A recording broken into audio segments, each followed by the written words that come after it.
اعوذ باللہ من الشیطان الرجیم، بسم اللہ الرحمن الرحیم۔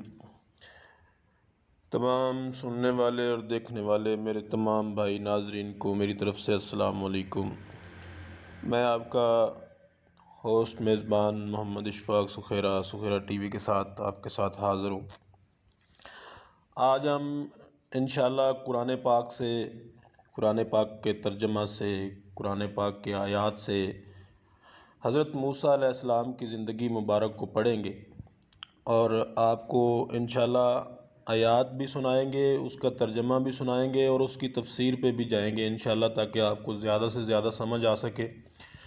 تو میرے ساتھ رہنا ہے آپ سب لوگوں نے۔ دیکھیں میرے بھائیوں، ہم دنیا میں ویسے تو جو بھی معاملات ہیں سارے نبھاتے ہیں، ہماری چھوٹی سی زندگی ہے۔ اس چھوٹی سی زندگی کے لیے، جو زندگی ہماری بالکل نہ ہونے کے برابر ہے، اس زندگی کے لیے ہم نے بہت بڑی کھربوں سال کی زندگی کو برباد کر رہے ہیں۔ تو ہمیں چاہیے کہ ہم اپنے دین کے ساتھ بھی جڑے رہیں، اپنے اسلام کے ساتھ بھی جڑے رہیں اور دنیاوی کام بھی کریں، ان سے بھی پیچھے نہیں ہٹنا چاہیے، لیکن اس کے ساتھ ساتھ ہمیں اپنے اسلام کے ساتھ ٹچ رہنا چاہیے، اپنے دین کے ساتھ ٹچ رہنا چاہیے۔ قرآن پاک کو پڑھنا چاہیے، سادہ بالکل نہیں۔ جو پڑھے لکھے لوگ ہیں وہ سادہ بالکل بھی پڑھنا پڑھیں، اس کو سمجھ کر پڑھیں کہ قرآن پاک آپ سے کیا کہہ رہا ہے۔ اور اللہ نے اس کتاب کے اندر تمام علم رکھا ہوا ہے۔ تو چلو چلتے ہیں میرے بھائیو، ہم اپنی اس صورت کی طرف جس صورت میں حضرت موسیٰ علیہ السلام کی زندگی مبارک کو بیان کیا گیا ہے۔ تو سورہ نمبر ہے 28، سورہ قصص، سورہ نمبر 28۔ میں دوبارہ جاتا ہوں اس پہ۔ سورہ نمبر 28، یہ آ گئی ہے سورہ نمبر 28، سورۃ القصص۔ اس کی یہ مکی ہے، 88 آیات ہیں اس کی۔ تو ہم اس کو اوپن کریں گے۔ بسم اللہ الرحمن الرحیم۔ اللہ کے نام سے شروع جو بہت بڑا مہربان اور رحمت والا ہے۔ طاسیم، تلک آیات الکتاب المبین۔ یہ آیاتیں روشن کتاب کی آیاتیں ہیں۔ نتلو علیک من نبأ موسیٰ و فرعون بالحق لقوم یؤمنون۔ ہم تم پر پڑھیں موسیٰ اور فرعون کی سچی خبر ان لوگوں کے لیے جو ایمان رکھتے ہیں۔ آیات نمبر 3 ہے، تو ہم اس کی تشریح میں بھی جائیں گے۔ تو ہم بعض کے معنی اس لیے اس میں اللہ تعالیٰ نے ایمان والوں سے کہا ہے کہ ہم آپ کو موسیٰ اور فرعون کی جو اللہ پاک نے زندگی موسیٰ علیہ السلام کی بنائی وہ بتائیں گے، تاکہ جو ایمان رکھتے ہیں ان کا ایمان مضبوط ہو۔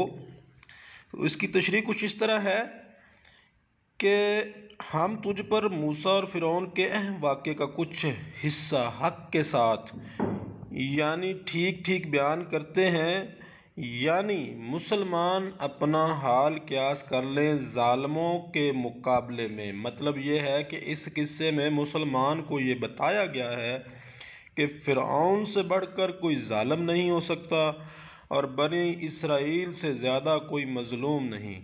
تو جس طرح اللہ تعالیٰ نے موسیٰ علیہ السلام کے ذریعے سے بنی اسرائیل کو کمزور ہونے کے باوجود فرعون کے مقابلے میں کامیاب کیا، اسی طرح جو مسلمان مکہ میں کمزور اور مغلوب ہیں یا دنیا کے کسی بھی خطے یا کسی بھی وقت مظلوم و مجبور ہوں گے، انہیں ہرگز مایوس نہیں ہونا چاہیے۔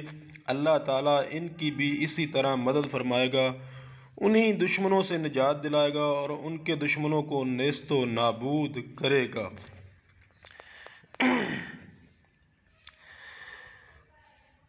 اسی طرح یہاں فرمایا کہ ہم آپ کو موسیٰ اور فرعون کا کچھ حصہ ان لوگوں کے لیے سنا رہے ہیں جو ایمان رکھتے ہیں، کیونکہ سنتے اگرچہ کافر بھی ہیں مگر فائدہ صرف اہل ایمان ہی اٹھاتے ہیں۔ سبحان اللہ، کیسا اللہ پاک نے اس کا ذکر کیا ہے کہ ہم موسیٰ اور فرعون کی کہانی لوگوں کو، ایمان والوں کو اس لیے سنا رہے ہیں کہ ان کو ان سے فائدہ ہو، تاکہ وہ مایوس نہ ہو سکیں، کسی بھی ظالم کے سامنے کھڑا ہونے سے پہلے ڈرے نہیں، صرف اللہ کی ذات کا ڈر رکھیں۔ جن لوگوں نے طے کر رکھا ہے کہ ہم نے ماننا ہی نہیں اس واقعے سے، بلکہ پورے قرآن سے کچھ حاصل نہیں، کچھ حصہ اس لیے فرمایا کہ اس قصے کو بہت سے حصے اس صورت کی بجائے دوسری صورتوں میں ہیں، آگے ان کی تفسیر دی گئی ہے۔ تو ہم چلیں گے آگے آیت نمبر 2 پہ۔ آیت نمبر 2 ہماری ہے جی، ان فرعون علا فی الارض وجعل اہلها شیئا یستضعف طائفۃ منہم یذبح ابناءهم ویستحیی نساءهم انہ کان من المفسدین۔ بے شک فرعون نے زمین میں غلبہ پایا تھا اور اس کے لوگوں کو اپنا تابع بنایا، ان میں ایک گروہ کو کمزور دیکھتا، ان کے بیٹوں کو ذبح کرتا اور ان کی عورتوں کو زندہ رکھتا، بے شک وہ فسادی تھا۔ استغفر اللہ۔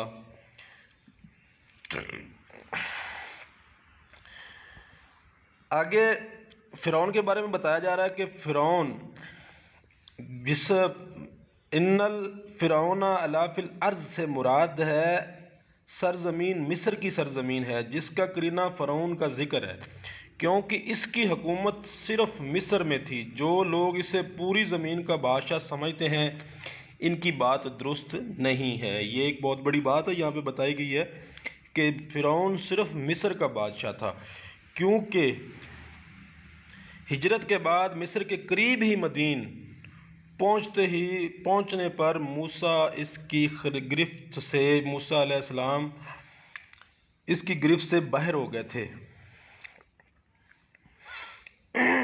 اس کی گرفت سے آزاد تھے۔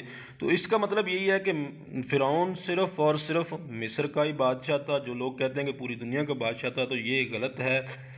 علا کا لفظی معنی ہے اس نے سر اٹھایا، اونچا بن گیا، یعنی اپنے اصل مقام بندگی سے اونچا ہو کر۔ علا کا مطلب کیا ہے؟ اس کا مطلب ہے سر بلند ہو جانا، اونچا بنا لینا اپنے آپ کو، اور یہی ہوا فرعون کے ساتھ۔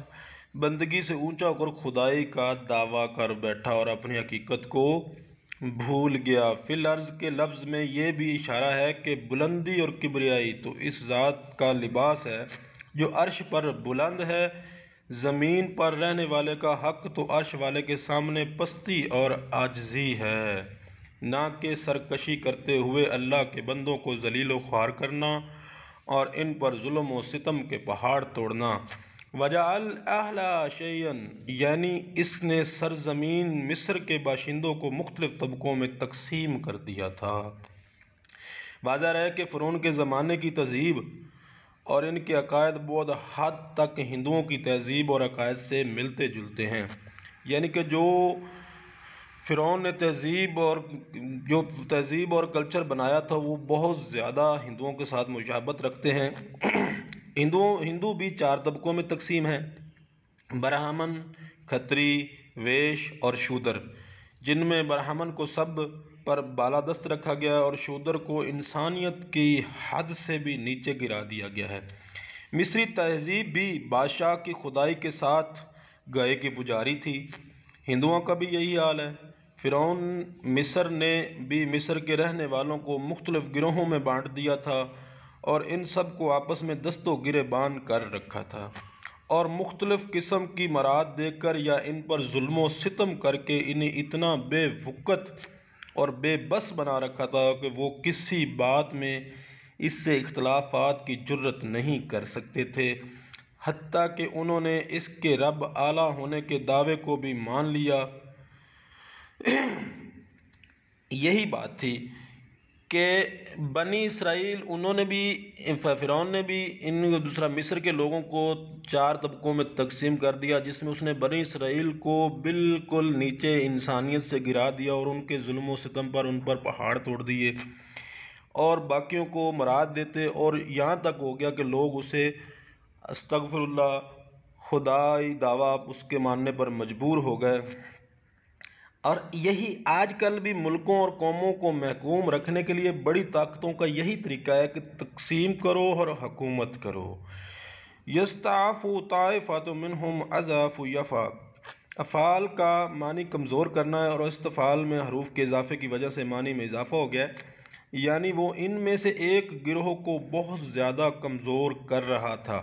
مراد اس سے بنی اسرائیل ہیں جو یوسف کے زمانے مصر آئے تھے اور مدت تک نہایت شان و شوکت اور عزت احترام کے ساتھ زندگی بسر کرتے رہے، پھر اللہ کی نافرمانی اور اپنے اعمال بد کی وجہ سے اللہ تعالیٰ نے مصر کے اصل باشندوں کو جو قبطی تھے ان پر مسلط کر دیا، اور اس فرعون نے تو انہیں کمزور اور بے بس کرنے کی انتہا کر دی۔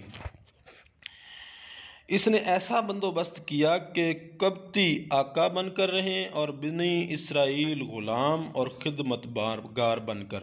چنانچہ مشقت کا ہر کام زبردستی ان سے لیا جاتا، مثلاً کھیتی باڑی، عمارتیں بنانا، نہریں وغیرہ کھودنے کا کام اور گھروں میں خدمت کا کام ان کی عورتوں سے لیا جاتا۔ اس کے علاوہ لڑکوں کو ذبح کر کے عورتوں کو اپنی ہوس کا نشانہ بنانے کے لیے زندہ رکھا جاتا۔ استغفر اللہ۔ یدعوا ایاہم ویستحیی نساءہم، اس حکم کی وجہ اور ذبح کی کیفیت کے لیے سورۃ بقرہ کی 49 آیات انہ کان من المفسدین ان عموماً اپنے سے پہلے والے کلام کی علت بیان کرنے کے لیے آتا ہے، یعنی کہ اس ظلم اور سرکشی کی وجہ یہ تھی کہ وہ ان لوگوں میں سے تھا جن کا کام ہی فساد اور جن کی پہچان ہی مفسدین کے نام سے ہے۔ آیت آگے ہم چلتے ہیں آیت نمبر 5 پہ۔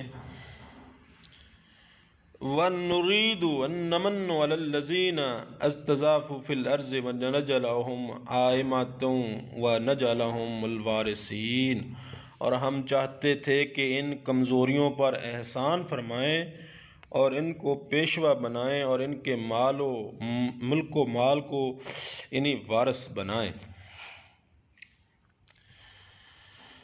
اللہ اکبر۔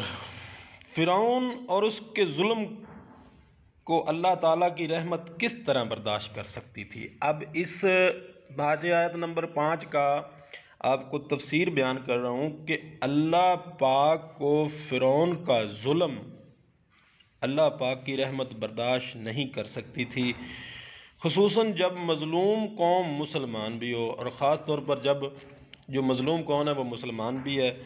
ابن عباس بیان کرتے ہیں کہ رسول اللہ صلی اللہ علیہ وآلہ وسلم نے معاذ کو یمن کی طرف بھیجا اور فرمایا اتقت دعوۃ مظلومہ فإن لیس بینہا وبین اللہ حجاب، بخاری زکوٰۃ باب سقطہ من الاغنیاء 1496 نمبر کی آیات ہے، حدیث ہے۔ مظلوم کی بد دعا سے بچ، مظلوم کی بد دعا سے بچ۔ آج کل کے ظالم بھی بہت ظلم کر رہے ہیں، ان کے لیے بھی ہے مظلوم کی بد دعا سے بچ، کیونکہ اس کے درمیان اور اللہ کے درمیان کوئی پردہ نہیں۔ سبحان اللہ، اللہ اکبر۔ یہ دیکھیں، یہ آیت ہے بخاری کی کہ اللہ فرماتا ہے کہ مظلوم کی بد دعا سے بچ، کیونکہ اللہ اور مظلوم کے درمیان کوئی پردہ باقی نہیں۔ سبحان اللہ۔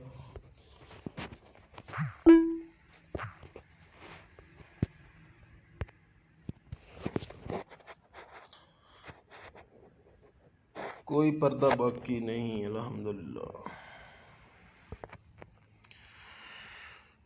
تو مظلوم کی بات ہو رہی تھی، یعنی فرعون تو اس مظلوم قوم کو مکمل طور پر نیست و نابود کرنے پر تلا ہوا تھا، مگر ہمارا ارادہ یہ تھا کہ ان لوگوں پر احسان کریں جنہیں نہایت کمزور کیا گیا ہے۔ مطلب اللہ تعالیٰ فرما رہے ہیں کہ ہم یہ چاہتے تھے کہ ہم ان پر ایک ایسا احسان کریں جن کو فرعون بالکل نیست و نابود کر رہا ہے، احسان وہ عطیہ ہے جو کسی عوض کے بغیر دیا جائے۔ احسان کا مطلب یہی ہوتا ہے کہ جب آپ کسی کے پر احسان کرتے ہیں تو اس کے آگے کوئی لالچ نہیں ہوتی۔ آج کل تو لوگ احسان کرتے ہیں لالچ کے لیے کہ مجھے واپسی کیا ملے گا۔